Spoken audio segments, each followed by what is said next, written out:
오늘 말씀은 사무엘하 13장 23절에서 39절까지의 말씀인데요. 23절에서 31절까지만 읽도록 하겠습니다. 만 2년 후에 에브라임 곁 바알 하술에서 압살롬이 양털 깎는 일이 있음에 압살롬이 왕의 모든 아들을 청하고 압살롬이 왕께 나아가 말하되 이제 종에게 양털 깎는 일이 있사오니 청하건대 왕은 신하들을 데리시고 당신의 종과 함께 가사이다 하니 왕이 압살롬에게 이르되 아니라 내 아들아 이제 우리가 다 갈 것 없다. 너에게 누를 끼칠까 하노라 하니라. 압살롬이 그에게 간청하였으나 그가 가지 아니하고 그에게 복을 비는지라. 압살롬이 이르되 그렇게 하지 아니하시려거든 청하건대 내 형 암논이 우리와 함께 가게 하옵소서. 왕이 그에게 이르되 그가 너와 함께 갈 것이 무엇이냐 하되 압살롬이 간청하매 왕이 암논과 왕의 모든 아들을 그와 함께 그에게 보내니라. 압살롬이 이미 그의 종들에게 명령하여 이르기를 너희는 이제 암논의 마음이 술로 즐거워할 때에 자세히 보다가 내가 너희에게 암논을 치라 하거든 그를 죽이라. 두려워하지 말라. 내가 너희에게 명령한 것이 아니냐. 너희는 담대히 용기를 내라 한지라. 압살롬의 종들이 압살롬의 명령대로 암논에게 행하매 왕의 모든 아들들이 일어나 각기 노새를 타고 도망하니라. 그들의 길에 있을 때에 압살롬이 왕의 모든 아들을 죽이고 하나도 남기지 아니하였다는 소문이 다윗에게 이르매 왕이 곧 일어나서 자기의 옷을 찢고 땅에 드러눕고 그의 신하들도 다 옷을 찢고 모셔 선지라. 아멘. 아침 묵상을 들으시는 모든 성도님들에게 하나님의 은혜가 있기를 간절히 소망합니다. 암논이 자신의 누이인 다말을 범했다는 사실을 압살롬이 알게 되었습니다. 22절을 보면 이 일로 압살롬이 암논을 미워하였다라고 말하고 있죠. 그런데 이상한 점은 자신의 누이가 성폭행을 당했으니까 당장 쫓아가서 분노를 터뜨려도 충분했을 텐데 지금 이 압살롬은 그렇게 하지 않고 있다는 겁니다. 압살롬은 암논에게 아무런 제스처도 행하지 않고 있다는 것이죠. 22절 후반에 보면 이렇게 말하고 있습니다. 그럼 미워하여 암논에 대하여 잘잘못을 압살롬이 말하지 아니하니라. 미워하는데도 어떤 화도 내지 않고 어떠한 옳고 그름에 대해서도 따지지 않고 아무 말도 하지 않았다. 이 말이 무엇을 암시하는 것일까요? 지금 당장이 아니라 훗날을 기약하겠다는 거죠. 2년이라는 시간이요 흘렀습니다. 그리고 그동안 압살롬은요 복수를 준비했습니다. 드디어 양털을 깎는 날이 되었습니다. 압살롬은 이 양털 깎는 날에 큰 잔치를 베풀었습니다. 그 당시에는 양털 깎는 날은 평범한 날이 아니었습니다. 큰 잔치가 있는 날이었습니다. 사무엘상 25장에서도 양털 깎는 날이 언급이 됩니다. 나발이 양털 깎는 날에 큰 잔치를 베풀었습니다. 큰 잔치니까 먹을 것이 많았겠죠. 그래서 굶주렸던 다윗은 자신들의 무리들을 먹이기 위해서 나발에게 음식을 요청했었습니다. 하지만 다윗은 거절당했었죠. 그러면서 나발의 사건이 전개가 되었습니다. 여튼 압살롬은 2년을 벼르고 벼러서 암논을 살인할 계획을 실행합니다. 그 잔치에 암논도 초대하고 그 잔치 자리에서 압살롬은 자신들의 부하를 시켜서 암논을 죽이는 데 성공합니다. 압살롬이 암논을 죽이게 된 동기에 대해서 크게 두 가지로 볼 수가 있습니다.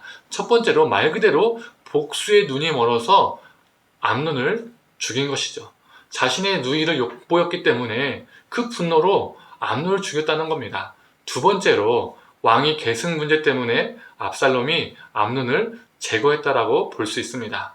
장자인 암논이 죽어야 조금이라도 그 왕위 계승이 자신에게 더 유리하게 돌아갈 수 있기 때문입니다.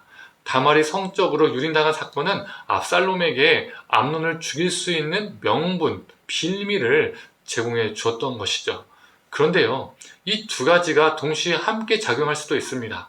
누이에 대한 복수심과 왕에 대한 욕심이 함께 작용해서 큰 악행을 행했다 볼 수 있습니다.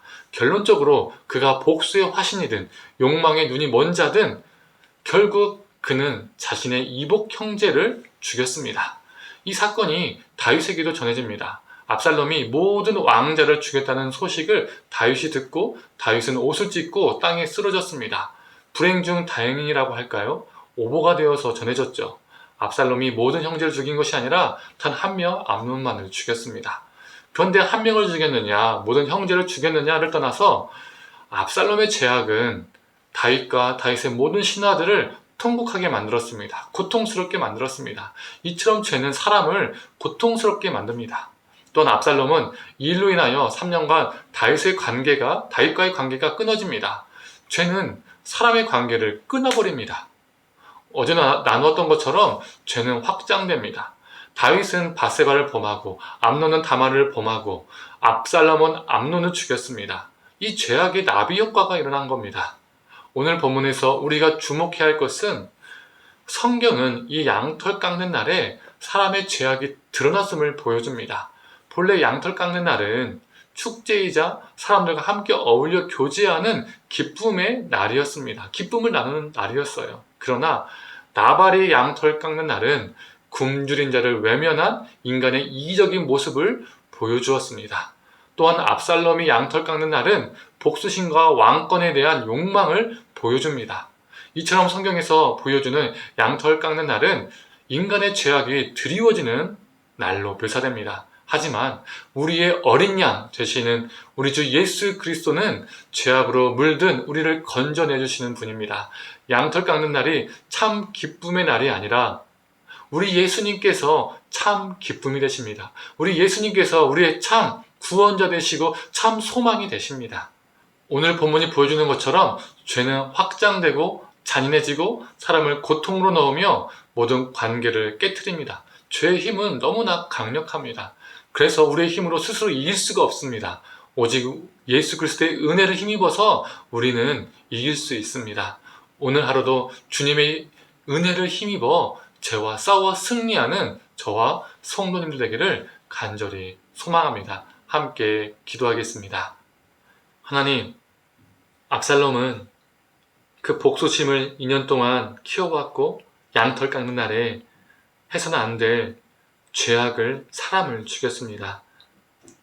그 기쁨의 날, 함께 나누는 그 양털을 깎는 날이 죄악으로 드리워지는 날이었습니다.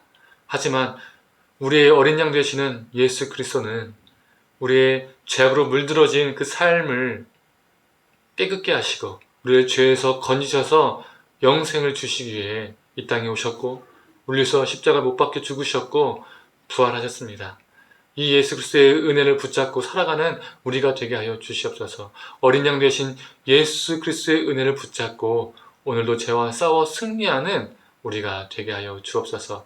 감사드리며 사랑에 많으신 예수님의 이름으로 기도드립니다. 아멘.